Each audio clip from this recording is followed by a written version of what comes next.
gaur aurkeztera gatozen proiektuak badu bere garrantzia, eta segurazki etorkizunari begira pauso importantek ematen ari garen sensazioa daukagu, Ignacio Esnaola, Maika Telebistako arduraduna, ekoizlea, eta neu ari gara aurkezten elkartu gaituen proiektu hau.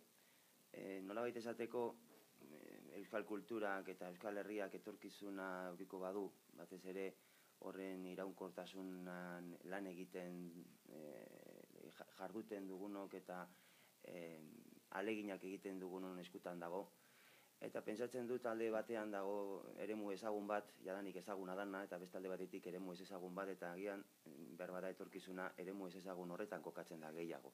Horregatik Elkar Estudioa sesioak izeneko proiektu hau impulsatzen dugunean etorkizunari begiratzen diogu, geure kulturaren eta gure egituren iraunkortasuna begiratzen ari garen narekin batera. Muinean, edo labur